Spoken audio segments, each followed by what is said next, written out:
మా latest videos కోసం మా ఈ తెలుగు న్యూస్ ఛానల్ సబ్స్క్రైబ్ చేసి గంట సింబల్ యాక్టివేట్ చేసుకోండి. రేపు పుష్య శనివారం, పైగా పంచమి, పవిత్రమైన రోజు. పుష్య శనివారం అంటే శనీశ్వరుడికి ఎంతో ఇష్టం గనుక ఈరోజు కాకి కనబడితే ఈ మాటను అనండి చాలు. శనీశ్వరుడే మిమ్మల్ని కోటీశ్వరులుగా మార్చేస్తాడు. కోట్లకు అధిపతులను చేసేస్తాడు. లక్షలు కాదు కోట్లు వచ్చి పడతాయి. మీ జాతకం అద్భుతంగా మారిపోతుంది కనుక అందరూ కూడా పుష్య శనివారం రోజు కాకి కనిపిస్తే ఇలా చేయండి. పుష్య శనివారం అనేది శనిదేవుడికి ఇష్టమైన రోజు. ఇది శని త్రయోదశికి సరి సమానమైన రోజు. ఈరోజు కాకి కనిపిస్తే ఈ చిన్న పని చేయండి చాలు, అపార ధనయోగం సిద్ధిస్తుంది. కష్టాలు, సమస్యలు, దోషాలు పోతాయి. మీ జాతకం అద్భుతంగా మారుతుంది. శనీశ్వరుడి అనుగ్రహంతో సకల ఐశ్వర్యాలు సిద్ధిస్తాయని పరిహార శాస్త్రంలో ఉంది. మరి ఇంతకీ ఈ పుష్య శనివారం రోజు కాకి కనిపిస్తే ఏం చేయాలి అనే విషయాన్ని ఇప్పుడు మనం ఈ వీడియోలో వివరంగా తెలుసుకుందాము. అంతకన్నా ముందు ఒక మంచి నీతి కథను విందాం.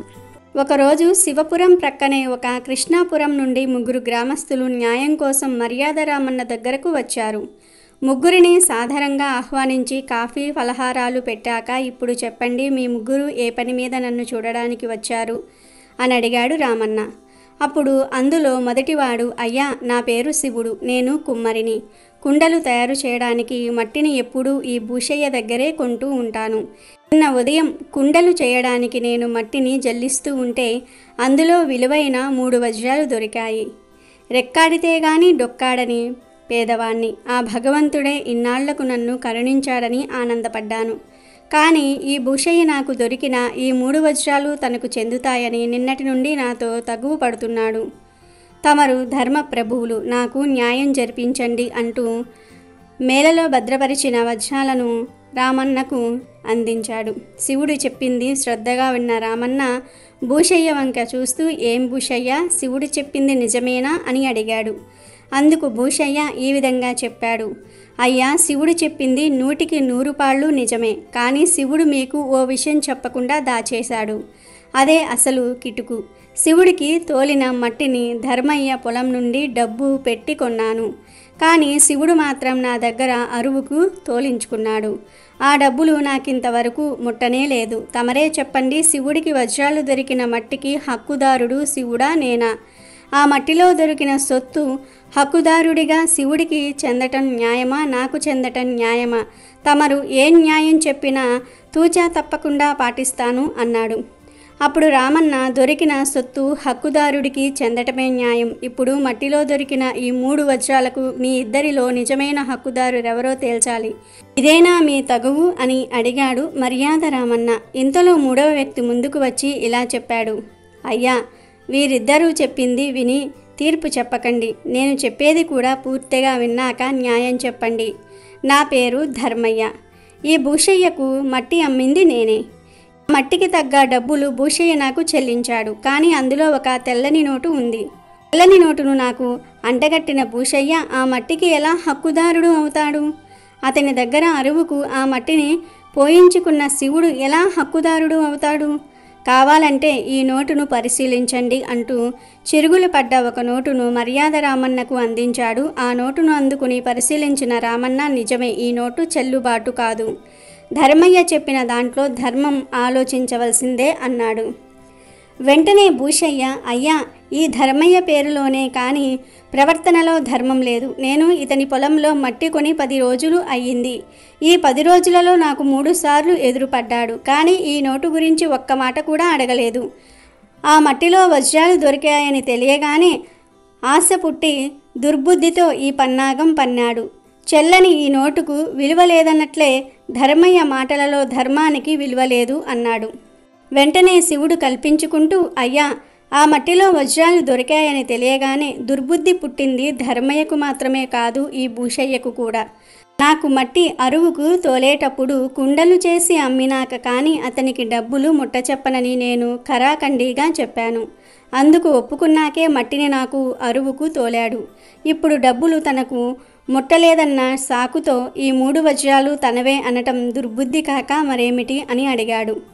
శివుడి మాటలకు ధర్మయ్య కల్పించుకుని, అయ్యా, వీరిద్దరూ తోడు దొంగల్లా కనిపిస్తూ ఉన్నారు. భూషయ్య చెప్పినట్లు మట్టి తోలుకుపోయిన తరువాత అతను నాకు 3 సార్లు ఎదురుపడ్డా నేను ఈ నోటు గురించి అడగలేదు. ఎందువల్లనంటే భూషయ్య నాకిచ్చిన డబ్బుల కట్టను అలాగే నేను బీరువాలో భద్రపరిచాను. నిన్న ఉదయమే కుటుంబ ఖర్చుల నిమిత్తము ఆ కట్టను తీస్తే ఈ నోటు బయటపడింది. ఇందులో దుర్బుద్ధి కానీ కుట్ర కుతంత్రాలు కానీ ఏమీ లేవు అని తనను తాను సమర్థించుకున్నాడు. ముగ్గురి వాదోపవాదాలు ప్రశాంతంగా విన్నాడు రామన్న. ఆ తర్వాత, ఈ వజ్రాలు నా దగ్గర ఉంచి మీ ముగ్గురు తగువు మాని మీ ఊరికి వెళ్ళండి. రేపటి ఉదయం మీ ఊరికి వచ్చి నా తీర్పు చెప్తాను అని చెప్తాడు. ముగ్గురు మర్యాద రామన్నకు నమస్కరించి వెళ్ళిపోయారు. ఈ తగవంతా విన్న రామన్న మిత్రుడు సీతయ్య, మిత్రమా, సమస్య జటిలమైనదే, ఎలా పరిష్కరిస్తావు అని సందేహం వెళ్ళబుచ్చాడు. ఈ తగువంతా నువ్వనుకునే అంత జటిలమైతే ఏం కాదు. మనిషిలో ఉండే ఆశకు, స్వార్థానికి, మోసపీరిత మనస్తత్వానికి చక్కని ఉదాహరణ చూస్తూ ఉండు. రేపు ఉదయానికల్లా ఈ 3 వజ్రాలకు అసలైన సొంతదారుణ్ణి నిర్ణయించి మిగిలిన 2 వాళ్ల తప్పును ఒప్పిస్తాను అని చిరునవ్వుతో మిత్రుడికి చెప్తాడు రామన్న. ఆ రాత్రి రామన్న కృష్ణాపురం వెళ్ళి ముందుగా ధర్మయ్యను కలుసుకున్నాడు. తమలాంటి వారు మా ఇంటికి రావటం ఆశ్చర్యంగానూ సంతోషంగానూ ఉంది అంటూ రామన్నను సాదరంగా ఆహ్వానించాడు ధర్మన్న. అప్పుడు రామన్న, ధర్మన్న, అనవసరమైన హడావడి చేసి నేను వచ్చినట్లుగా 10 మందికి తెలియజేసేటట్లుగా చేయకు. నేను నిన్ను కలుసుకునేందుకు రహస్యంగా వచ్చాను అన్నాడు. అలాగా, అయితే రండి అంటూ రామన్నను మేడ మీద గదిలోనికి తీసుకుపోయి తలుపులు మూసి, అయ్యా, తమరు వచ్చిన కారణం చెప్పండి అని అడిగాడు ధర్మయ్య. ధర్మయ్య, ముసుగులో గుద్దులాట ఎందుకు? విషయం సూటిగా చెప్తాను విను. ఆ నోటు భూషయ్య ఇచ్చింది కాదన్న విషయం నీకు తెలుసు, నాకు తెలుసు. ఆ 3 వజ్రాలు కొట్టేయడానికి నువ్వు వేసిన ఎత్తుకు నాకే మతిపోయింది. రేపు నీ పక్షాన తీర్పు చెప్తాను. మరి నాకేమిస్తావు అని అడిగాడు రామన్న. అప్పుడు ధర్మన్న, అయ్యా, మీరు చెప్పింది అక్షరాలా నిజం. ఉదయం నుంచి మీరు ఎవరి పక్షాన తీర్పు చెప్తారా అని సతమతమైపోతూ ఉన్నాను. కలిసొచ్చే కాలానికి నడిసొచ్చే కొడుకున్నట్లు తీర్పే నా ఇంటికి నడిచొచ్చింది. మీ రుణం నేనుంచుకోను. మీరు తీర్పు నా పక్షాన చెప్పినట్లయితే ఆ 3 వజ్రాలలో 1 వజ్రం తమకు సమర్పించుకోవడానికి నాకేం అభ్యంతరం లేదు అని చెప్పాడు. సంతోషం ధర్మయ్య, కానీ 2 తెలివైన వాళ్ళు ఏదైనా ఒప్పందం చేసుకుంటే అది నోటి మాటల్లో కాక రాతలలో ఉండాలంటారు. నీ తెలివితేటలు ఇవాళ ఉదయం చూశాను కదా, అందుకే మనిద్దరి ఒప్పందాన్ని ఒక పత్రం మీద రాసుకుందాం అన్నాడు రామన్న. ఒక్క క్షణం ఆలోచించాడు ధర్మయ్య. పత్రం రాసిన తర్వాత తను రామన్న వాటా ఎగ్గొట్టినా అతనేం చేయలేడు. తన ఊళ్ళోనే కాక చుట్టుప్రక్కల 16 ఊళ్ళల్లోనూ అతను సరైన న్యాయం చెప్తాడని పేరుంది. పత్రం బయటపడితే తనకంటే అతనికే నష్టం అని మనసులో ఆలోచించుకుని రామన్న కోరిన విధంగా పత్రం రాసి అందించాడు. ఆ తరువాత భూషయ్యను కలుసుకున్నాడు రామన్న. అయ్యా, ఇది కళ నిజమా? తమ వంటి వారు ఇంత రాత్రివేళ మా ఇంటికి రావటం నా ఇల్లు పావనమయ్యింది అంటూ సాదరంగా ఆహ్వానించాడు భూషయ్య. అప్పుడు రామన్న అతనితో, భూషయ్య, సిరి ఎంతటి వ్యక్తినైనా తన దగ్గరకు నడిపించుకొస్తుంది. నేను వచ్చిన విషయం సూటిగా చెప్తాను విను. 3 వజ్రాల విషయంలో ఏం తీర్పు చెప్పాలా అని ఎంతోసేపు ఆలోచించాను. న్యాయం ధర్మయ్య పక్షం ఉందనిపించింది. అందుకే ధర్మయ్యను కలుద్దాం అని బయలుదేరాను. కానీ దారిలో నా మనసు మారి నీ దగ్గరకు వచ్చాను. రేపు మీ పంచాయతీలో తీర్పు నీ పక్షం చెప్తాను. ఇందుకు కృతజ్ఞతగా నువ్వు నాకేమిస్తావు అని అడిగాడు. అప్పుడు భూషయ్య, అయ్యా, మీ అభిమానానికి కృతజ్ఞతగా ఆ 3 వజ్రాలలో 1 వజ్రం ఇచ్చుకుంటాను. అంతకు మించి వేరే ఏదన్నా ఇచ్చుకునే అంత ధనవంతుణ్ణి కాదు నేను అన్నాడు. భలేవాడివి భూషయ్య, రోగి కోరింది వైద్యుడు ఇచ్చాడంట. నాకు కావాల్సింది అదే. కాకపోతే మన ఒప్పందం నోటి మాటల్లో కాకుండా ఓ పత్రం రాసుకుందాం. అప్పుడు మనలో ఎవ్వరు మాట తప్పినా ఆ పత్రం సాక్ష్యంగా ఉంటుంది అన్నాడు రామన్న. పత్రం అనగానే 1 క్షణం ఆలోచనలో పడ్డాడు భూషయ్య. ధర్మయ్య ఆలోచించినట్లే భూషయ్య కూడా ఆలోచించాడు. పత్రం రాయటం వల్ల తనకు వచ్చిన నష్టం ఏమీ లేదు. ఆ 3 వజ్రాలు మాత్రమే పోతాయి. కానీ రామన్నకు పరువు మర్యాదలు, పేరు ప్రఖ్యాతలు పోతాయి అనుకుని రామన్న కోరిన విధంగా పత్రం రాసి రామన్న చేతిలో పెట్టాడతను. భూషయ్య ఇంటి నుంచి సరాసరి శివుడింటికి వెళ్ళాడు రామన్న. శివుడు అతని భార్య అప్పుడే భోజనానికి కూర్చున్నారు. రామన్నను చూసి కంచెం ముందు నుంచి లేవబోతున్న అతన్ని వారించి అతన్ని ప్రక్కనే పీట వేసుకుని కూర్చొని, అమ్మ నాకు ఆకలేస్తుంది, అన్నం వడ్డించు అన్నాడు రామన్న. క్షమించండయ్యా, రెక్కాడితే గాని డొక్కాడని వాళ్ళం. ఏ పండుగలకో పబ్బాలకో తప్ప మా ఇంట్లో వరి అన్నం ఉండదు. మిగతా రోజుల్లో గంజి అన్నం, పచ్చిమిరపకాయలు మాకు పంచపక్షం పరమాన్నం. ఇది తమబోటి వారు తినరేమోనయ్యా అందా ఇల్లాలు. అప్పుడు రామన్న, ప్రేమాభిమానాలు నిండిన ఏ పదార్థమైనా పంచపక్ష పరమాన్నమేనమ్మా. నిద్ర సుఖమెరగదు, ఆకలి రుచెరగదు. ఆ గంజి నాకు కూడా పొయ్యమ్మా అని గంజి త్రాగి బయటకు వచ్చి ఆరుబయట ఉన్న నులక మంచం మీద కూర్చున్నాడు రామన్న. వెంటనే బయటకు వచ్చిన శివుడు చేతులు కట్టుకొని నిల్చుని, అయ్యా, మీరు తీర్పు చెప్తానన్నది రేపు ఉదయం కదా. ఈ రాత్రి వేళ నా ఇంటికి రావటంలో ఏదో అర్థం ఉన్నట్లు తోస్తోంది, అదేమిటో చెప్పండి అని అన్నాడు. శివుడు, నీకెలా చెప్పాలో నాకు అర్థం కావటం లేదు. ఏం చెయ్యాలో తోచక నేను నీ దగ్గరకు వచ్చాను. ఉదయం నీవిచ్చి వెళ్ళిన వజ్రాలు ఇంట్లో బీరువాలో భద్రపరిచాను. ఇంటికి వచ్చిన చుట్టాల పిల్లవాడు వాటిని గోళీ అనుకుని తీసుకుని వెళ్ళి ఆడుకొని ఎక్కడో పారవేసి వచ్చాడు. ఎంత వెతికినా అవి కనిపించలేదు. రేపు ఉదయం తీర్పు నీ పక్షాన చెప్తాను. మర్నాడొచ్చి ఆ వజ్రాలు తీసుకోమంటాను. రేపు నువ్వు రా, ఆ వజ్రాలకు తగ్గ మొత్తం నీకిస్తాను అన్నాడు రామన్న. దానికి శివుడు, అయ్యో, ఎంత పని జరిగిపోయిందయ్యా. న్యాయమో ధర్మమో నాకు తెలియదు కానీ నాకు ఒక్క విషయం చెప్పండి. న్యాయంగా మీరు చెప్పాల్సిన తీర్పు ఆ 3 వజ్రాలు నాకు చెందుతాయనా, ధర్మయ్యకు చెందుతాయనా తేల్చి నాకు చెప్పండి. అప్పుడు నా నిర్ణయం చెప్తాను అన్నాడు. శివుడు న్యాయంగా నేను తీర్పు చెప్పాల్సి వస్తే ఆ 3 వజ్రాలు ధర్మయ్యకు చెందుతాయని చెప్పాలి. ఎందుకంటే నువ్వు భూషయ్య దగ్గర అరువుకే ఆ మట్టిని పోయించుకున్నావు. భూషయ్య ధర్మయ్యకు చెల్లని నోటును ఇచ్చాడు కనుక ఆ మట్టికి, అందులో సొత్తుకి నిజమైన హక్కుదారుడు ధర్మయ్య అనటంలో సందేహం లేదు అన్నాడు రామన్న. అయ్యా రామన్న గారు, రేపు పంచాయతీలో ధర్మయ్య పక్షమే మీ తీర్పును చెప్పండి. పోయిన వజ్రాలను పోలిన గాజు ముక్కలు ధర్మయ్యకు ఇవ్వండి. అవి వజ్రాలు కావు గనుక ధర్మయ్య మిమ్మల్ని నిలదీస్తే అవి నిన్నిచ్చినవే అని చెప్పండి. నేను కూడా ఒప్పుకొని మీరిచ్చిన డబ్బులు అవి అమ్మగా వచ్చినవని చెప్పేస్తాను. బాగా ఆలోచించు. అలా చేస్తే ఈ ఊరిలో వాళ్ళందరూ నువ్వు బ్రతికి ఉన్నంతకాలం నిన్ను మోసగాడంటారు అని అన్నాడు రామన్న. మరేం పర్వాలేదయ్యా. నడిచే ధర్మదేవత లాంటి మీరు న్యాయం తప్పి తీర్పు చెప్పటం కంటే నాలాంటి సామాన్యుడు మోసగాడిగా మాట పడటం నష్టం లేదు. మీరు ఇప్పటి వరకు ఒక్క తప్పుడు తీర్పు ఇవ్వలేదని విన్నాను. ఇప్పుడు ఏ పరిస్థితుల వల్ల అయినా సరే అలాంటి తీర్పు ఇచ్చారంటే ముందు ముందు కూడా ఇస్తారు. 10 మందికి న్యాయం చేసే మీరు ఏ కారణం వల్ల అన్యాయం వైపు అడుగు వేయకూడదు అన్నాడు శివుడు. వెంటనే రామన్న, శబాస్ శివుడు, నా కళ్ళు తెరిపించావు. ధర్మములో పేదవాడివైన గుణములో ధనవంతుడివని నిరూపించావు. రేపు పంచాయతీలో నీవు చెప్పినట్లే చేస్తాను అంటూ అక్కడి నుండి బయలుదేరి ఆ రాత్రి ఊరిలోనే ఉన్న పూటగూళ్ళ ఇంట్లో బస చేశాడు. మర్నాడు ఉదయం పంచాయతీకి వెళ్ళాడు రామన్న. ఆ ఊరి పంచాయతీ పరిష్కరించలేని సమస్యను మర్యాద రామన్న ఎలా పరిష్కరిస్తాడో చూద్దామని గ్రామస్తులందరూ కూడా పంచాయతీ దగ్గర గుమ్ముగూడి ఆసక్తిగా ఎదురుచూస్తూ ఉన్నారు. రామన్న అందరికీ నమస్కరించి, అయ్యలారా, ఈ 3 వజ్రాలకు నిజమైన హక్కుదారుడు శివుడు అంటూ తన తీర్పు చెప్తాడు. వెంటనే మోసం, దగ అంటూ భూషయ్య, ధర్మయ్య ఒకేసారి అరిచారు. ఇందులో మోసం, దగ ఏమీ లేదు. మట్టి అమ్మినప్పుడు డబ్బు పుచ్చుకున్న ధర్మయ్య లెక్క పెట్టుకోకుండా బీరువాలో దాచుకున్నాడన్నది అబద్ధం. ఆ డబ్బులో చెల్లని నోటు ఉంటే 3 సార్లు భూషయ్య ఎదురుపడ్డాడు గనుక ఒక్కసారన్నా సరే నిలదీసి ఉండేవాడు. ఇక భూషయ్య అరువుకి ఇష్టపడే ఆ మట్టిని తోలాడు. ఆ మట్టితో కుండలు ఏ కారణం చేతనైనా పగిలిపోయినా, పనికి రాకుండా పోయినా అతనికి ఎలా సంబంధం ఉండదో, మట్టిలో దొరికిన సొత్తుతో కూడా వీళ్ళిద్దరికీ సంబంధం ఉండదు. వీళ్ళు ఆ 3 వజ్రాలు కాజేయడానికి శివుడితో తగువు పెట్టుకున్నారనడానికి నా దగ్గర తిరిగిలేని మరో సాక్ష్యం ఉంది అంటూ రాత్రి భూషయ్య, ధర్మయ్య తనకు రాసిచ్చిన పత్రాలను పంచాయతీ పెద్దలకు అందించాడు.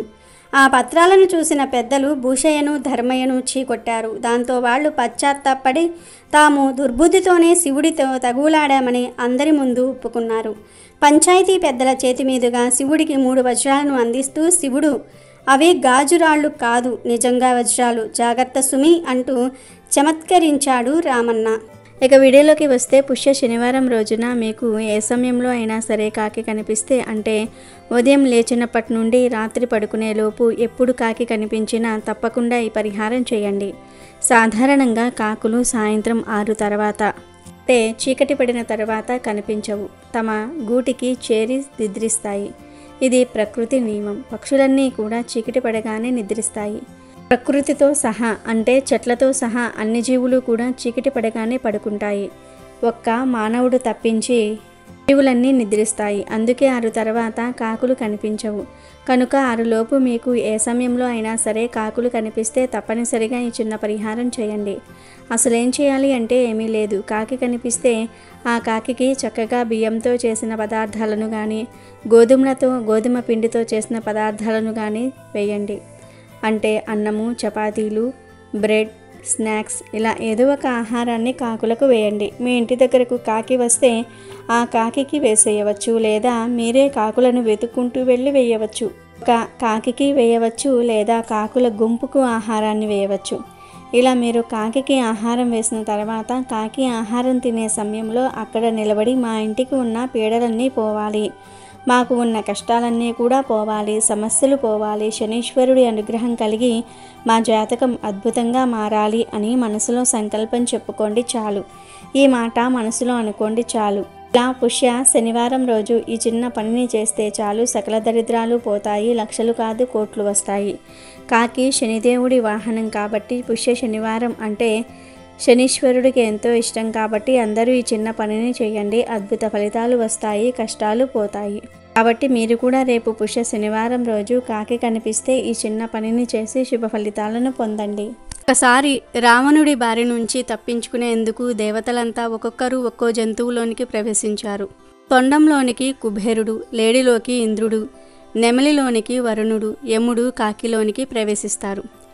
రావణుడి నుంచి తప్పించుకున్న తర్వాత ఆయా జంతువుల శరీరంలో నుంచి బయటకు వచ్చిన దేవతలు వారికి వరమిస్తారు.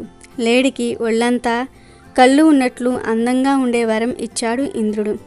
అందుకే లేడి ఒళ్ళంతా కళ్ళున్నట్లు కనిపిస్తుంది. వర్షం పడే సమయంలో ఆనందంతో పురివిప్పి అందంగా ఉండేలాగా నెమలికి పింఛం ఇచ్చాడు వరుణుడు. కాకికి బలవర్మణం తప్ప స్వతహాగా మరణం ఉండదని వరమిచ్చాడు యముడు. అంతేకాదు తాను ప్రాణులన్నిటికీ రోగాలను కలిగించేవాడు గనుక తానే స్వయంగా కాకి రూపాన్ని ధరించినందువలన ఆనాటి నుంచి కాకులకు సాధారణంగా రోగాలు ఏమీ రావు అని అన్నాడు. అవి చిరాయువులై ఉంటాయని కాకులకు వరాన్ని ఇచ్చాడు యముడు. మరణించిన వారికి సమర్పించే పిండాలను కాకులు తిన్నప్పుడే నరకంలో ఉండేవారికి తృప్తి కలుగుతుందని అన్నాడు. యముడు స్వయంగా కాకులకు ఈ వరాలిచ్చినందువలన ఈనాటికి పితృకర్మల విషయంలో కాకులకు పిండాలు పెడుతూ ఉన్నారు. కాకి అనేది శని భగవానుని అనుగ్రహం పొందింది. అందుచేత కాకికి అన్నం పెడితే అది శని భగవానుడికి దానం చేసినట్లుగా అవుతుందని విశ్వాసం. ఒకసారి ఒక కాకి మనసుకు బాధ కలిగి సూర్యుడి గురించి తపస్సు చేస్తుంది. సూర్యుడు ప్రత్యక్షమయ్యి, ఏం కాకి, ఎందుకు ఈ తపస్సు, ఏం కావాలి నీకు అని అడుగుతాడు. దానికి కాకి, ఏం చెప్పమంటారు స్వామి, మా రంగు, గొంతు, శబ్దం చూసి అందరూ అసహించుకుంటున్నారు. లోకంలో మలిన పదార్థాలను తిని కాలం వెల్లదీస్తూ ఉన్నాము. లోకంలో ప్రతి జంతువు, పక్షి ఎవరో ఒకరికి వాహనంగా ఉండి కీర్తి గడిస్తున్నాయి. అలా మమ్మల్ని కూడా దీవించి గుర్తింపు కలిగేలాగా దీవించండి స్వామి, అదే నా కోరిక అంటుంది కాకి. అప్పుడు సూర్యుడు ఆలోచించి, పితృదేవతలకు పెట్టే పిండము నీవు తప్ప మరే పక్షులు తినవు. ఆ పిండము నీవు తింటేనే ఆ ఆహారం పితృదేవతల ఆకలి తీరుతుందని వరమిస్తాడు. ఇంకో వరం ఏమిటి అంటే, నా కొడుకు శనీశ్వరుడు, ఆయనకు వాహనంగా ఉండడానికి ఏ జంతువులు, పక్షులు ముందుకు రావటం లేదు. నీవు వాహనంగా ఉండు, ఎలాంటి ఇబ్బంది లేదు అని వరమిస్తాడు. అలా నువ్వు గుర్తింపు పొందుతావు అని సూర్యుడు 2 వరాలు ఇస్తాడు కాకికి. అలా కాకి శనీశ్వరుడికి వాహనం అవుతుంది. కొంతకాలం గడిచాక కాకి శనీశ్వరుని ప్రార్థించి, స్వామి, కేవలం ఈ పిండం తిని పితృదేవతలకు ఆకలి తీర్చటం వలన సరైన గౌరవ మర్యాదలు అందటం లేదు. ఇది ఒకటే సరిపోవటం లేదు. నా కీర్తి ప్రతిష్టలు ఇంకా పెరిగేలాగా వరం ఇవ్వండి స్వామి అని అడుగుతుంది కాకి. అప్పుడు శనీశ్వరుడు ఆలోచించి, నీవు తీసుకునే ఆహారం దేవతలకు ఆహారం అవుతుందని వరమిస్తాడు. అప్పటి నుంచి కాకికి ఆహారం పెడితే అది దేవతలకు వెళ్తుంది అనే నమ్మకం కూడా ఏర్పడింది. అమెజాన్లో బెస్ట్ డిస్కౌంట్స్ కోసం వీడియో డిస్క్రిప్షన్లో లింకు ఉంది, చూడండి. అలాగే మా టెలిగ్రామ్ ఛానల్ సబ్స్క్రైబ్ చేసుకోండి.